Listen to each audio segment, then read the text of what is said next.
Boa noite, irmãos. Eu quero saudar a todos com a graça e a paz do nosso Senhor e Salvador Jesus Cristo, a quem seja a honra, o louvor e a glória para sempre. Amém. Vamos abrir nossas Bíblias no livro de Eclesiastes, capítulo 3. Vamos ler do versículo 1 ao versículo 16. Eclesiastes 3, de 1 a 15. Eclesiastes, capítulo 3, de 1 a 15, será o texto que nós vamos meditar nesse último domingo do ano, o último dia do Senhor desse ano de 2024, nos preparando para esse novo ano que o Senhor, em sua infinita bondade, nos concede. Vamos ler a palavra do Senhor, Eclesiastes 3, de 1 a 15. Após a leitura, mantenha a Bíblia aberta para que você acompanhe atentamente a exposição bíblica. A palavra de Deus nos diz: tudo tem o seu tempo determinado e há tempo para todo propósito debaixo do céu. Há tempo de nascer e tempo de morrer, tempo de plantar, tempo de arrancar o que se plantou, tempo de matar, tempo de curar, tempo de derribar, tempo de edificar, tempo de chorar, tempo de rir, tempo de prantear, tempo de saltar de alegria, tempo de espalhar pedras e tempo de ajuntar pedras, tempo de abraçar, tempo de afastar-se de abraçar, tempo de buscar, tempo de perder, tempo de guardar e tempo de deitar fora, tempo de rasgar e tempo de coser, tempo de estar calado, tempo de falar, tempo de amar, tempo de aborrecer, tempo de guerra, tempo de paz. Que proveito tem o trabalhador naquilo com que se afadiga? Vi o trabalho que Deus impôs aos filhos dos homens para com ele os afligir. Tudo fez Deus formoso no seu devido tempo, também pôs a eternidade no coração do homem, sem que este possa descobrir as obras que Deus fez desde o princípio até o fim. Sei que nada melhor para o homem do que regozijar-se e levar a vida regalada. E também que é dom de Deus que possa o homem comer, beber e desfrutar o bem de todo o seu trabalho. Sei que tudo quanto Deus faz durará eternamente. Nada se lhe pode acrescentar e nada lhe tirar. Isto faz Deus para que todos os homens temam diante dele. O que é, já foi, e o que há de ser, também já foi. Deus fará renovar-se tudo o que passou. Amém. A bendita palavra do Senhor. Vamos orar, rogando a iluminação do Espírito, e os irmãos acompanhem a exposição. Vamos orar. Senhor, nós somos gratos.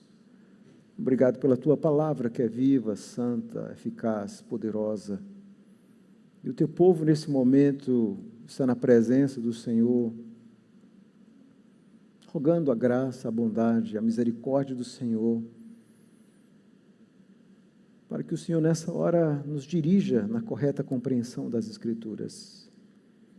Ajuda-nos, Senhor, para que a Tua palavra não apenas seja ouvida, mas seja praticada em nossa vida. Tudo isso nós te pedimos, em nome de Jesus. Amém. Parece que o ano passou tão rápido, não é? Parece que os dias estão voando. Esse é o sentimento que nós temos quando nós chegamos em mais um final de ano. Na verdade, os dias são os mesmos, o problema é que nós temos colocado coisas demais para fazer. E temos essa sensação que tudo está passando muito rápido. Mas, de fato, a nossa vida ela é muito curta, ela é muito rápida nesse mundo.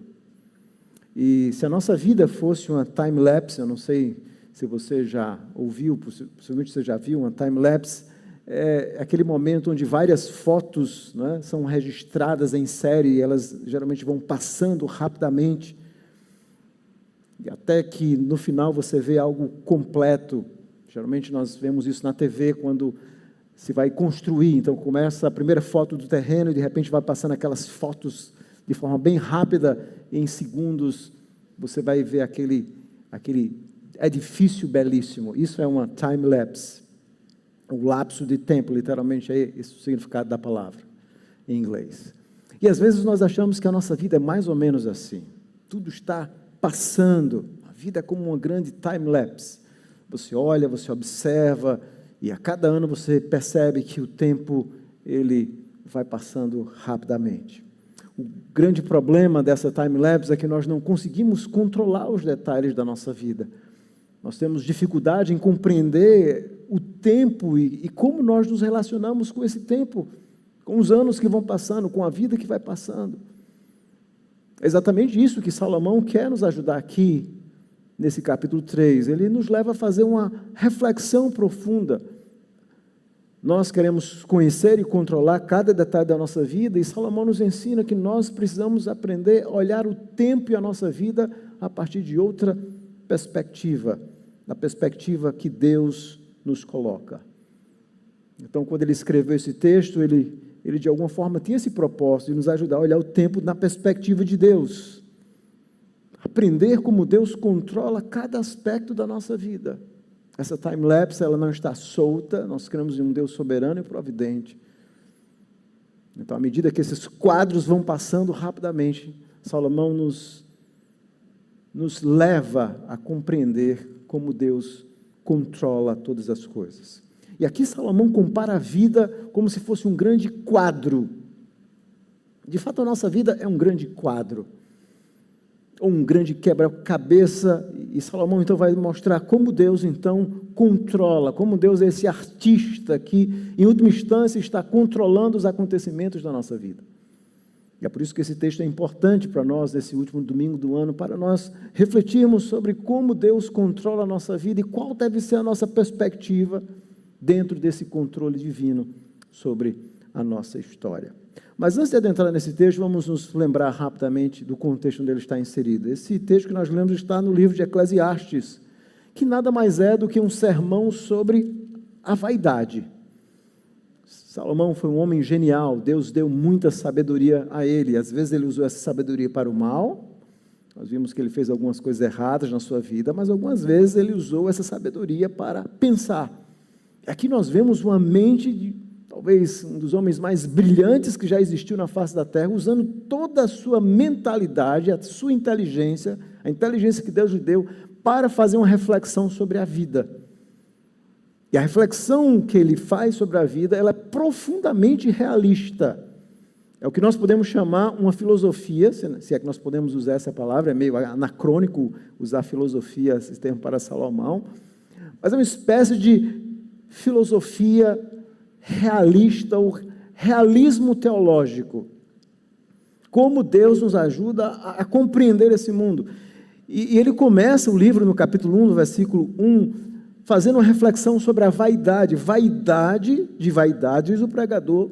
Vaidade de vaidades, tudo é vaidade. Então, o livro é um tratado sobre a vaidade, e essa palavra hebraica aqui para vaidade, literalmente significa, vem da raiz de vapor, algo temporal. Ele diz assim, tudo na vida é como vapor, tudo passa rápido.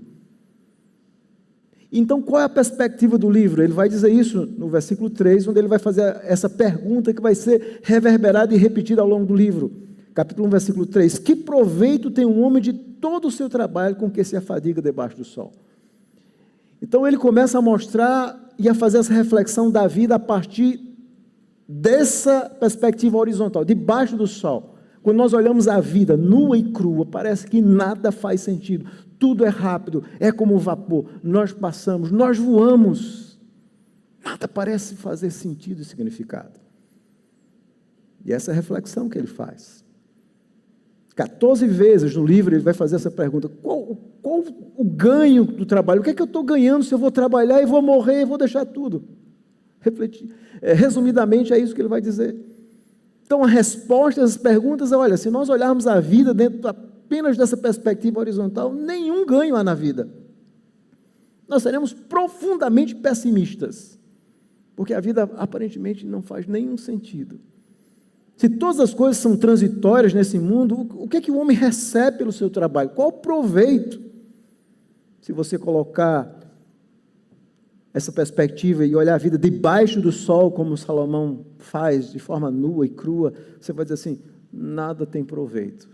Nós estamos vivendo, envelhecendo, experimentamos problemas e alegrias todos os dias, decepções, morte, e acaba tudo. E a maioria de nós, aqueles que não produziram nada nesse mundo, serão rapidamente esquecidos. Você lembra o nome do seu tataravô? A maioria aqui não lembra, né? Esquecemos. A maioria será esquecido. Então, Salomão faz essa reflexão dura sobre a vida. A vida é assim.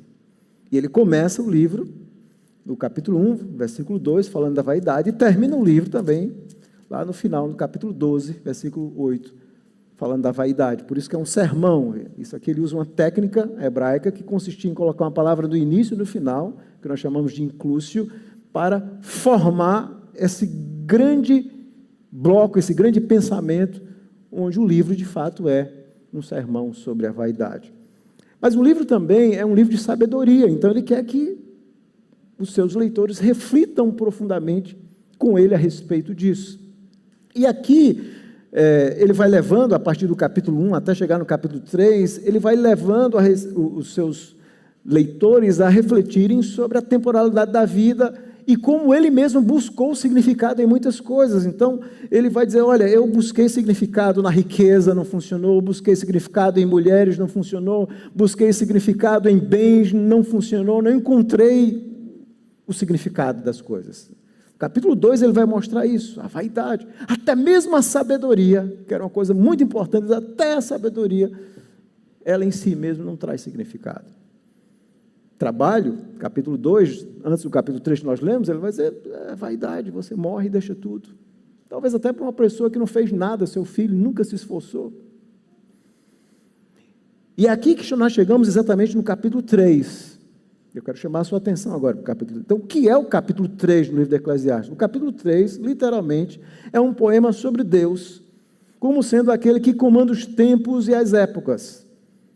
Então, deixe-me ajudar você a entender o livro de Eclesiastes. Ele faz essa reflexão a partir dessa pergunta, dessa perspectiva horizontal da vida, mas, vez por outra, Salomão, ele abre os nossos horizontes, os nossos olhos para uma perspectiva vertical da vida. Eu não sei quantos vocês já tiveram essa experiência, às vezes você vai para a praia e está tudo nublado, você não enxerga nada, não há luz, tudo está escuro. E aí, de repente, você percebe a luz do sol rompendo sobre as nuvens e trazendo claridade. É exatamente isso que ele está fazendo aqui no capítulo 3. O tempo parece ser o nosso maior inimigo. Então, dentro de uma perspectiva horizontal, o tempo é terrível. A Salomão diz assim, deixa eu abrir para vocês alguns buracos na nuvem da vida para que vocês aprendam a olhar a vida de outra perspectiva. O tempo a partir da perspectiva de Deus. E é isso que ele vai fazer aqui, o capítulo 3. Então, o que é o capítulo 3? É um poema sobre Deus, o comandante do tempo. Literalmente, ele vai empregar aqui no capítulo 3, do versículo 1 a 8, o gênero da poesia. E esse texto é fácil de estruturar. Ele tem 3 partes, observe comigo. Primeiro tem um segmento poético, vai do versículo 1 a 8, onde tem um cabeçalho introdutório no versículo 1, onde ele declara a tese do poema, há um tempo certo para tudo. E logo em seguida ele vai desenvolver, em uma série de pares equilibrados, as várias experiências da existência humana, como por exemplo, amar, odiar, chorar e rir, e ele sempre vai usar essa palavra tempo, tempo, tempo, essa ideia do poema, há uma cadência aqui no início de cada frase, 28 vezes ele vai usar a palavra tempo, tempo, tempo, tempo. E essa repetição, em conjunto com essas expressões opostas, complementares, transmite uma sensação de fluxo e refluxo. A vida é assim, ela é rápida, você nasce, morre, há tempo para tudo na vida, tudo é muito rápido. Então, no versículo 1 ao versículo 8, nós temos o poema. O versículo 9, observe, é a pergunta, é uma reflexão. É uma pergunta retórica, que é colocada como uma conclusão ao poema, que funciona como uma transição para a segunda parte, que vai do versículo 10 ao versículo 15, onde, agora não mais em poesia, mas em prosa, ele vai explicar o significado do poema. Como é que a gente reage a essa ideia de que Deus é o Senhor do tempo? Como é que nós vivemos agora, já que Deus é o Senhor do tempo? Então, essa é a ideia do texto, em 3 partes, literalmente. Então, qual a ideia principal, a tese, o argumento aqui do capítulo 3, do versículo 1 ao versículo 15? E será o tema do sermão também. A soberania de Deus sobre o tempo e as implicações para a nossa vida. Esse é o resumo aqui. A soberania de Deus sobre o tempo e as implicações para a nossa vida. E há 3 ideias que nós vamos analisar. Primeiro, o Deus, o tempo e as fases da vida, do versículo 1 a 8. Segundo, a pergunta sobre o significado do tempo, versículo 9. E terceiro, a perspectiva correta sobre o tempo que nós agora devemos ter no versículo 10 ao versículo 15. Então, são essas 3 ideias que Salomão vai desenvolver aqui. Então, primeiro vamos analisar o poema do versículo 1 ao versículo 8. Acompanhe comigo.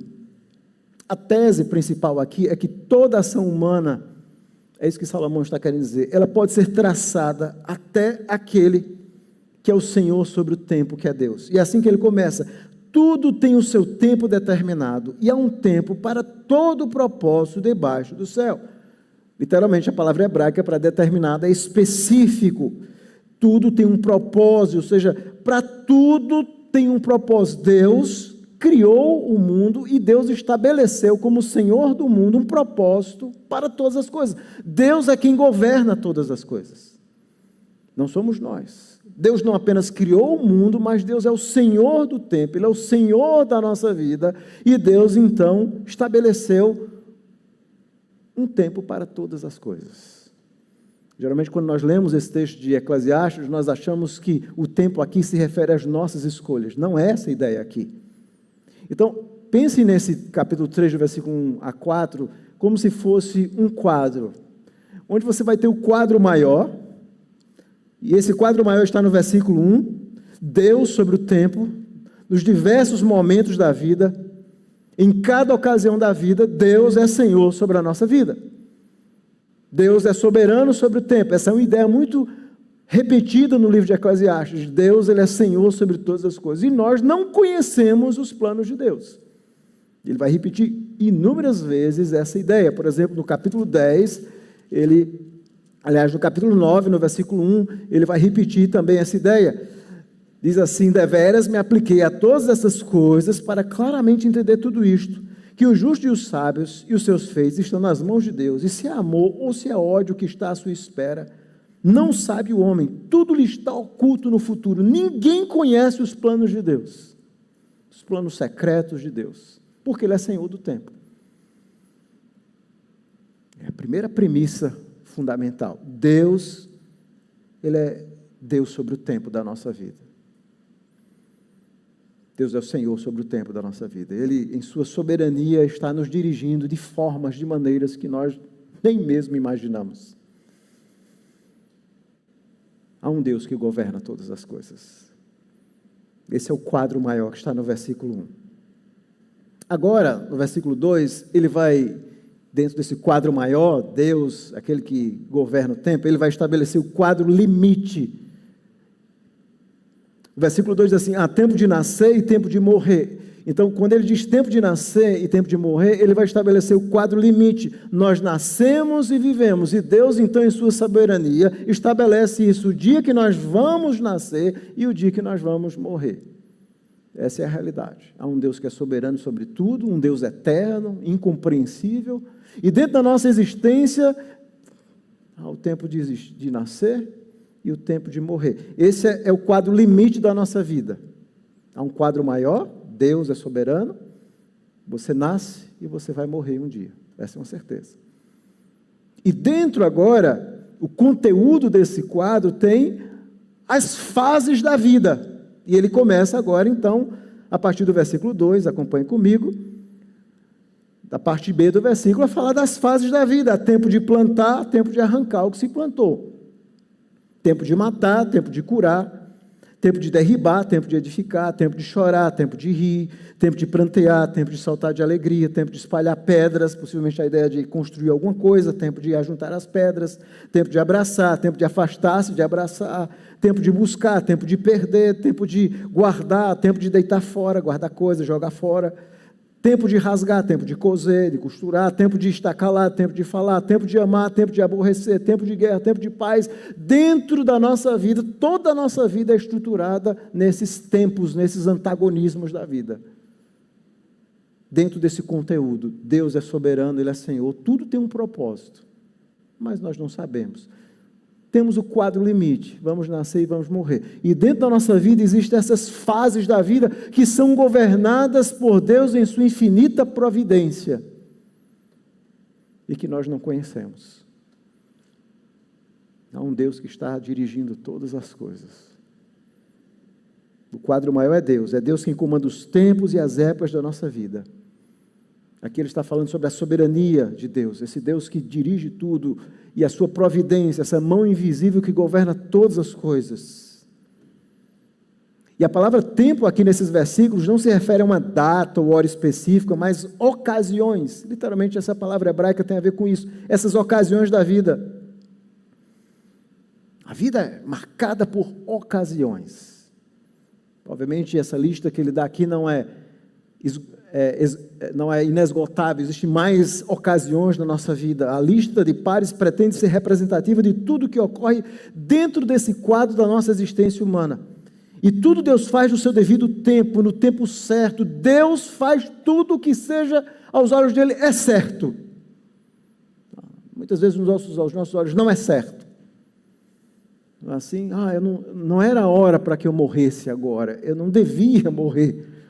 Eu não devia estar doente, eu não deveria ter 2 meses de vida. No nosso tempo nada é certo, mas no tempo de Deus tudo é certo, tudo faz sentido, porque Ele é o Rei do tempo. Então nessa economia divina há um tempo apropriado para tudo que acontece. Tudo tem o seu tempo. Então o poema aqui ele vai antecipar várias conclusões que vão ser repetidas na segunda metade do livro, mostrando que todas as atividades humanas estão dentro desse arcabouço maior dos planos de Deus, que são inescrutáveis, ninguém compreende os planos de Deus. Podemos ver alguns textos, por exemplo, Eclesiastes capítulo 8, vamos ver alguns textos, versículo 5 e 7, quando ele diz o seguinte: quem guarda o mandamento não experimenta nenhum mal, e o coração do sábio conhece o tempo e o modo. Porque para todo propósito há tempo e modo, porquanto é grande o mal que pesa sobre o homem. Porque este não sabe o que há de suceder e como há de ser, ninguém há que lhe declare. Então, o sábio é aquele que consegue enxergar a sua vida a partir dessa perspectiva divina, mesmo que você não saiba. Você não sabe o que vai acontecer no seu tempo. Mas você percebe que a sua vida está sendo governada por Deus. Deus não é como os agnósticos imaginam, aquele que deu a corda no relógio e soltou o mundo. Ele governa cada coisa desse mundo criado. Nós vemos também aí no capítulo 8, do versículo 16 e 17, quando ele diz o seguinte: aplicando para conhecer a sabedoria e ver o trabalho que há sobre a terra, pois nem de dia nem de noite vê o homem sono nos seus olhos. Então contemplei toda a obra de Deus e vi que o homem não pode compreender a obra que se faz debaixo do sol. Por mais que trabalhe, o homem não pode a descobrir, não a entenderá. E ainda que diga o sábio que virá a conhecer, nem por isso a poderá achar. Então Salomão está dizendo, a sabedoria humana, por mais sábio que ele fosse, ou que qualquer outra pessoa seja, ninguém consegue entender os planos de Deus, porque só Deus é o Senhor do tempo da nossa vida. Por mais que você seja sábio, Deus é Senhor absoluto. No capítulo 11, ele vai falar também sobre isso, no versículo 5, quando ele diz o seguinte: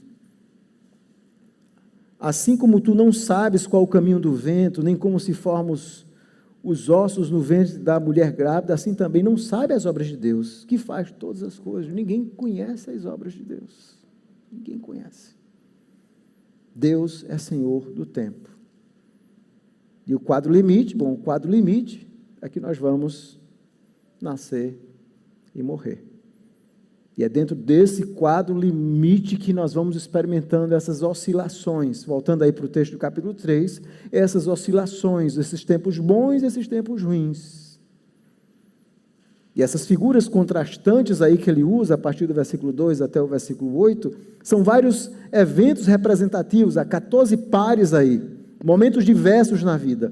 Coisas construtivas e destrutivas, coisas que envolvem construção, quebra, desejáveis e indesejáveis, as coisas que vão acontecendo na nossa vida, mas que não estão fora desses planos gloriosos de Deus.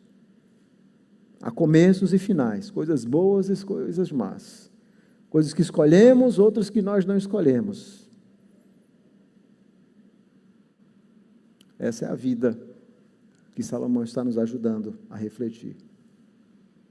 Existe um sentido onde a Bíblia ensina sobre a soberania de Deus, tudo está ocorrendo conforme os seus planos soberanos, mas a Bíblia também ensina a responsabilidade humana, que nós devemos planejar, tomar ações sábias, mas essas ações sábias que nós tomamos, elas nunca, em última instância, vão anular os planos e os propósitos de Deus. Ele está nos dando uma aula de soberania de Deus, sobre a soberania de Deus e a responsabilidade humana. Nós somos chamados, então, a fazer o quê? A viver os tempos da vida. Vai ter tempo que você vai chorar, chore confiando no Senhor. Vai ter tempo que você vai rir confiando no Senhor. Vai ter tempo de casar, vai ter tempo de ter filho. E nós temos que viver as fases da vida, reconhecendo que Deus é o Senhor sobre o tempo. Maravilhosa reflexão, não é? Maravilhosa. E aí no versículo 9 vem a pergunta que ele faz: que proveito tem um trabalhador naquilo que se afadiga? A palavra proveito na língua hebraica é aqui vantagem, lucro. O que é que eu ganho então, se eu não conheço o tempo? Como é que eu vou viver se eu não sei os planos de Deus na minha vida? Será que eu vou ser um pessimista, uma pessoa frustrada? Nós estamos vivendo uma geração de pessoas frustradas, elas vivem pensando no futuro, elas são doentes emocionalmente. É esse o caminho que eu vou seguir? Qual é o proveito, de forma prática aqui, de tudo aquilo que eu estou trabalhando? Qual é o proveito disso? Se eu não sei o que é que vai ser amanhã, se eu não sei qual vai ser o futuro, a única certeza que eu tenho é que vou morrer. Qual é o proveito de tudo isso? A vida parece sem significado. E essa pergunta retórica do versículo 9 vai preparar os leitores para entender, no versículo 10 a 15, a perspectiva correta sobre o tempo. Aqui estamos nós, veja, existe esse Deus que governa sobre o tempo. Então, qual é o proveito de tudo? Salomão diz assim, e agora eu vou explicar a vocês, no versículo 10 a 15, qual é a nossa perspectiva, nós que estamos vivendo aqui nesse tempo. Então, a primeira coisa que ele vai dizer, no versículo 10, e ele vai usar vários verbos, por exemplo, no versículo 10, vi, no versículo 12, sei, no versículo 14, 6, que literalmente são pensamentos que dividem essa seção. Todos eles na língua hebraica estão em uma forma verbal que nós chamamos perfeita. E o perfeito significa algo que é completamente conhecido, realidades que Salomão diz assim, eu sei que é dessa forma. São fatos. São fatos. Então, a primeira coisa que ele diz, como é que nós vivemos? Ele diz assim, primeiro nós temos que descobrir que o tempo é nosso inimigo e aliado. Primeira coisa que você precisa entender. Ele vai falar isso no versículo 10, até o versículo 11. O tempo é nosso amigo e aliado. Ele diz assim, vi o trabalho que Deus impôs aos filhos dos homens para com ele os afligir. Primeiro, o tempo é o nosso inimigo, porque aparentemente nós o tempo todo estamos enfrentando em algum momento alguma aflição, porque vivemos em um mundo caído, em um mundo marcado pelo pecado, marcado pela doença, pela morte, pelas tristezas. Então, o mundo, e isso tem a ver com o pecado, com aquilo que Deus disse a Adão e Eva, de que o homem era pó e ao pó ele ia se tornar, e esse processo de se tornar pó no mundo é um processo doloroso, a morte é dolorosa. A nossa geração, ela quer negar a morte, nós não queremos falar nem da morte para os nossos filhos. Mas Deus impôs isso, todos nós vamos virar pó. Nós vamos enfrentar em um mundo caído, em uma terra que foi amaldiçoada. Então, por um lado, o tempo é nosso inimigo, no sentido de que nós estamos vivendo e vamos enfrentar aflições de viver em um mundo caído. Você não vai viver em um mundo perfeito. Então esse mundo aqui não é perfeito. Em algum momento nós vamos sofrer. Em algum momento. Então Salomão diz assim, olha, a primeira coisa é o tempo é nosso inimigo.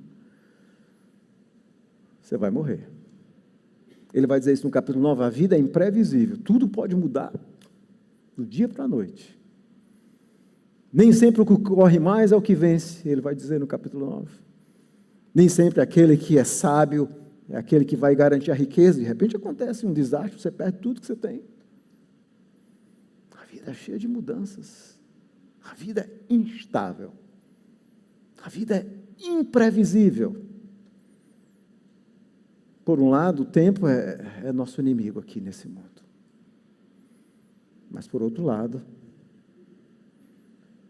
o tempo é nosso amigo. Veja o versículo 11. Parece ser um contrassenso o que ele diz no versículo 11, não é? Tudo fez Deus formoso no seu devido tempo. O tempo é bom. Porque apesar desse mundo caído, tudo que Deus faz é bom para Ele mesmo, para a glória dEle mesmo. Ele continua, também pôs a eternidade no coração do homem, sem que este possa descobrir as obras que Deus fez desde o princípio até o fim. Por um outro lado, existe um plano que é bom, e que nós não conseguimos descobrir, muitas vezes, qual é a bondade desse plano de Deus para a nossa vida. Mas o tempo é nosso aliado. Se nós vivermos confiando em Deus em relação a esse plano providencial, a esse governo que nós não conhecemos. E esse é o desafio. Isso significa viver pela fé. Confiar como Abraão fez. Lembra o texto que nós lemos? Ele saiu sem saber para onde ia. Deus disse assim, saia, deixa a sua terra, deixe tudo, vá. E ele foi. Isso é fé. É viver como um peregrino. Eu não sei nada o que vai acontecer comigo daqui a 3 minutos. Mas eu confio em Deus. Eu confio nesse Deus. Por quê? Porque Deus colocou em meu coração a eternidade. Deus não nos fez apenas para esse tempo. Por isso que Deus é bom. Apesar do pecado do homem, Deus em sua bondade e misericórdia fez um plano glorioso da redenção, onde Ele iria enviar o seu Filho para nos resgatar, para vivermos além desse tempo aqui. Para nos ensinar que nós somos peregrinos aqui. Existe um tempo além desse tempo. E cada ano nós estamos nos lembrando que esse tempo, dessa eternidade, de estar com Cristo, está chegando. É por isso que cada ano, cada final de ano é maravilhoso. Estamos mais perto da cidade, da pátria celestial. Deus colocou essa eternidade no coração, mas a gente não sabe os planos de Deus, a soberania de Deus. Então, dentro disso, ele vai dizer que ele sabia 2 coisas. A conclusão. O que é que ele vai dizer, então, no versículo 12 a 15? Bom, o que é que eu faço, então? Eu preciso viver o meu tempo. Eu preciso tornar o meu tempo agradável. Versículo 12. Sei que nada melhor para o homem do que alegrar-se e levar a vida regalada, ou seja, vida agradável. E também que é dom de Deus, que possa o homem comer, beber e desfrutar o bem de todo o seu trabalho. Então, o que é que eu vou fazer? Eu vou ser um pessimista porque existe um Deus soberano e eu não conheço o meu tempo? Não, pelo contrário. Eu vou aproveitar as coisas boas que Deus está me dando. Isso são presentes que Deus me dá. E esses presentes precisam ser vistos na vida comum, na vida ordinária, naquela vida comum do dia a dia. Nós estamos vivendo uma geração que realmente acredita que precisa de grandes coisas para ser feliz, uma grande carreira, um grande projeto, um grande carro, um celular do top. Nós realmente acreditamos que é isso. Ele diz, não, veja a vida como um presente de Deus, a comida, a bebida, as roupas que Ele está lhe dando todo dia. Desfrute do seu trabalho. Glorifique a Deus cada dia da sua vida.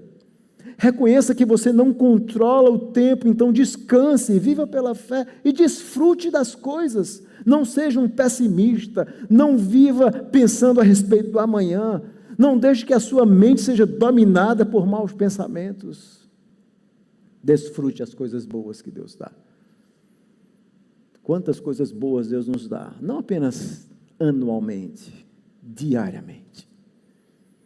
Como o Tiago diz, toda boa dádiva e todo dom perfeito vem lá do Pai das luzes. Nele não há nem sombra, nem variação de mudança, e Ele nos gerou pela palavra da vida. Tiago diz assim, olha, em meio às aflições, vocês precisam ver a salvação como sendo o maior presente que Deus nos deu. Que coisa maravilhosa, Deus enviou o seu Filho para dar vida a nós. Então, cada dia que nós acordamos, só isso já é uma razão suficiente para sermos felizes. Nós precisamos de muito pouco, irmãos. É isso que Salomão está dizendo, aproveite a vida, as coisas que Deus nos dá. Viva o tempo. Eu sei que nada melhor do que isso. Segunda coisa, versículo 14, ele começa mais uma vez com a palavra sei. Sei que tudo quanto Deus faz durará eternamente. Nada se lhe pode acrescentar e nada lhe tirar. Isto faz Deus para que os homens temam diante dele. Por que Deus faz que a vida seja assim? Aí ele vai explicar. Para que você tema diante de Deus, para que você descubra que você não consegue controlar a sua vida, para que você descubra que você é um mortal. É simples assim. Para que você reconheça que existe um Criador soberano, para que você tema Ele. Nada vai ser diferente do que Ele planejou. Então, se você passar a noite sem dormir com o seu problema, não vai mudar nada. Você vai perder apenas uma noite de sono. É melhor dormir bem. É melhor fazer aquilo que o Salmo 4:8 diz, em paz me deito e logo pego no sono, porque só Tu, Senhor, me fazes repousar seguro. E aí você dorme, ora, entrega a Deus seus problemas, dificuldades e vai dormir como uma criança. É isso, irmãos. É isso que Salomão está nos ensinando. Tema a Deus. E ele conclui dizendo o que foi, o que é já foi, o que há de ser também já foi. Deus fará renovar-se tudo que passou, e Deus é esse que vai renovar cada momento da nossa vida. Esses fluxos da vida, esse tempo que vai passando toda hora, coisas boas e ruins que vão acontecendo, Deus faz com que esses momentos sejam renovados, sejam momentos bons. Não é que nós não vamos sofrer, mas a nossa vida no temor dele, vivendo pela fé, vão transformar esses momentos em momentos gloriosos. Que filosofia maravilhosa, simples e profunda. Mas como é que nós olhamos esse texto à luz da nova aliança, à luz de Cristo? Isso é muito importante. Jesus nos ensinou isso lá no caminho de Emaús, quando ele abriu o Antigo Testamento e explicou que ele era o centro das Escrituras. Obviamente, esse texto está nos ensinando que Deus é o Criador do tempo. Deus criou todas as coisas. Mas João, no capítulo 1, versículo 1 e 2, diz que no princípio era o Verbo estava com Deus e o Verbo era Deus. Tudo que foi feito por meio dele, sem ele nada do que foi feito se fez. Então Jesus era aquela palavra criadora, a segunda pessoa da Trindade, que criou o tempo. Mas Jesus, esse que criou todas as coisas e que governa o tempo, ele um dia se fez carne. Ele veio nesse mundo, ele entrou no tempo, ele entrou na história para nos resgatar exatamente dessa maldição de vivermos em um mundo caído. Ele veio a esse mundo. E nós vemos como o Senhor Jesus sabia o controle, a hora de cada detalhe da sua vida, como ele tinha esse controle, como ele nos ensina a sabedoria, como ele nos ensina a depender do Pai nas horas boas e difíceis. Jesus vem resgatar a mim e a você, nos trazer esperança, além desse tempo. Quem crê em mim, ele diz, tem a vida eterna. Então, quando nós olhamos esse texto, nós sabemos que todas as coisas são guiadas por Deus, mas sentado à direita desse Deus, existe um sumo sacerdote, um Salvador, aquele que nos comprou na cruz do Calvário, aquele que morreu por nós. Então, se para Salomão refletir sobre Deus e o senhorio de Deus sobre o tempo foi maravilhoso, imagine para nós, quando nos lembramos que esse Senhor do tempo é aquele que entrou no tempo para nos resgatar, é aquele que controla a nossa história, é aquele que intercede por nós. E mesmo que nós não saibamos os planos de Deus para a nossa vida, nós sabemos que é um glorioso Salvador que está conosco. Que promessa gloriosa. Como Hebreus 13, 5 e 6 diz, eu nunca te deixarei, eu nunca te abandonarei. Isso traz profunda alegria em nosso coração. Jesus é aquele que entra no templo, mas é um dia que vai restaurar esse templo, esse mundo caído, quebrado, mal. Quando Ele voltar, Ele vai nos dar a maior e mais gloriosa experiência da nossa vida, viver em um tempo perfeito, em um mundo perfeito, em um mundo sem antagonismos. E é por isso que nós olhamos para esse texto de Senhor, Maranata. O Novo Testamento lança profunda luz sobre esse texto. Há um poema de Stephen Crane, e o título desse poema é O Esforço Infrutífero, que retrata a vida de muitas pessoas. Esse poema retrata a vida de muitas pessoas que buscam e correm sem encontrar nada. Diz assim: vi um homem buscando o horizonte. Ele estava buscando o horizonte. Correndo, dando voltas. Perturbei-me com isto. Abordei o homem e disse, é fútil. Você jamais conseguirá. Mentira, ele gritou. E continuou a correr. Esse é o retrato do homem pecador. Ele está correndo atrás de nada do horizonte, perdido, sem Deus nesse mundo, sem compreender esse governo soberano de Deus. E através do Evangelho, nós estamos dizendo, isso é fútil. Você não vai chegar em nenhum lugar. E muitos olhos dizem assim, mentira. E continuam a correr em busca do vazio, do nada. Apenas em Cristo nós encontramos significado. Então as aplicações são claras e objetivas. O sábio é aquele que enxerga esses quadros da vida, enxerga o quadro maior. Deus é Senhor do tempo e as oscilações da vida estão nas mãos dele. Ele é um Deus soberano e providente. Ele está de fato governando tudo. Mas eu enxergo esse meu quadro limite. Eu vou nascer e um dia eu vou morrer. Esse é o fluxo natural da vida. Os crentes todos querem ir para o céu e não querem morrer. Aí não vai. Tem que morrer, meu irmão, para se encontrar com Cristo. Essa é a realidade da vida. Segundo, nós temos essas variações, e o sábio então reconhece esse fluxo constante do tempo, que estão sendo governados por Deus, né? Nesse fluxo e refluxo da vida, tempo disso, tempo daquilo. Então, o sábio enxerga essas figuras da vida. E o que é que ele faz? Ele sabe que não consegue compreender o governo de Deus sobre a sua vida, mas ele descansa nesse Deus, ele vive pela fé, ele se alegra desse mundo. Mesmo diante desse mundo caído e mal, você então encontra razões. E onde é que encontramos razões? Em Cristo, na sua obra gloriosa. Nós encontramos isso. E toda estação da vida, então, se torna um tempo de buscar a Deus. Toda estação, cada fase da vida, é um tempo para você buscar a Deus, se alegrar em Cristo. E dizer como Paulo disse quando ele estava preso, alegrai-vos no Senhor, outra vez digo, alegrai-vos. É assim que nós vivemos o tempo, irmãos, confiando nesse Deus que governa, entra ano, sai ano, mas a nossa vida está nas mãos de Cristo. Isso traz profunda segurança ao nosso coração. Há uma frase de um autor que eu gosto muito, ele diz assim, se eu encontrar dentro de mim um desejo que nenhuma experiência neste mundo possa satisfazer, a explicação mais provável é que eu fui feito para outro mundo. E é verdade. Deixa eu repetir isso. Se eu encontrar dentro de mim um desejo de que nenhuma experiência neste mundo possa satisfazer, nenhuma experiência vai satisfazer você. A explicação mais provável é que você foi feito para esse mundo. E essa satisfação plena você apenas encontra em Deus, na pessoa bendita de Cristo. Você não precisa ter muitas coisas para viver bem, precisa apenas ter Cristo. Ele continua, se nenhum dos seus prazeres terrenos consegue satisfazê-lo, isso não prova que o universo seja uma fraude. É provável que o papel dos prazeres terrenos jamais foi satisfazê-lo, mas despertá-lo, sugerir a coisa verdadeira. Que frase profunda.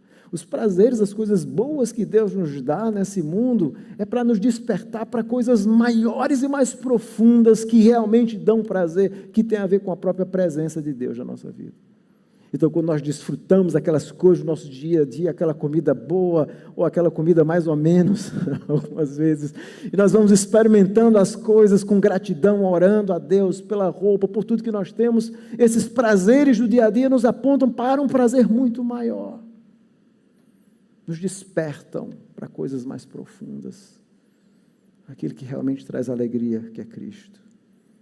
Em nosso tempo, Deus em Cristo nos desperta para o verdadeiro significado do tempo, a verdadeira alegria. Nossos desejos mais profundos jamais serão alcançados até nos encontrarmos com Cristo. E ali, pode ser no local mais simples, na casa mais simples, tendo o carro mais simples. Ali, com Cristo, quando você dobra os seus joelhos, você sente a paz e a alegria.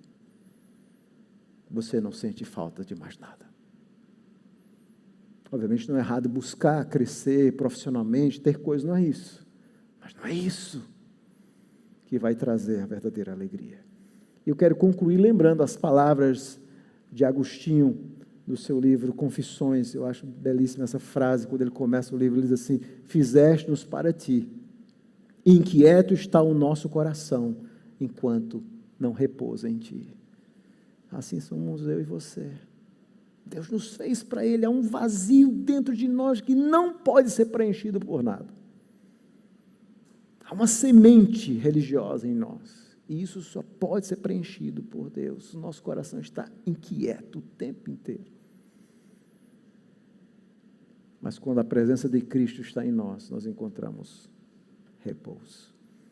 É assim que devemos viver cada dia, repousando no Senhor, crendo nesse Deus do tempo e vivendo o tempo do temor do Senhor e pela fé. Que Deus nos ajude, irmãos, a enfrentarmos esse novo ano com muita tranquilidade em nosso coração. Não vai acontecer nada. Nós não somos místicos, não precisamos escolher uma cor de roupa para mudança de ano. A única coisa que nós precisamos é viver pela fé cada dia. É simples assim. Vamos orar ao Senhor.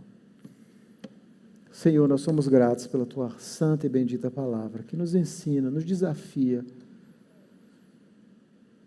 que nos ensina a termos uma perspectiva correta da vida, das coisas. Obrigado pela Tua palavra, como ela é profunda, rica. E nós queremos confessar nessa noite que às vezes o nosso coração fica tão inquieto, tão angustiado, Senhor. E por isso que precisamos do Senhor nessa noite. Talvez tenham várias pessoas que estão aqui vivendo de forma inquieta, angustiadas, preocupadas. Ou talvez com o coração cheio de ídolos humanos, buscando tantas coisas, mas sem encontrar de fato a paz que só o Senhor pode dar. Só a Tua presença traz paz, alegria, significado. Segurança atemporal. E a nossa oração é que o Senhor visite esses sofredores, aqueles que estão enfrentando lutas, trazendo essa paz, para que eles venham descansar na Tua presença. E nos ajuda a termos uma visão, Senhor, mais profunda da vida. Ajuda-nos a não sermos ateus práticos, mas a de fato confiarmos no Teu governo providencial. Essa é a nossa oração em nome de Jesus. Amém.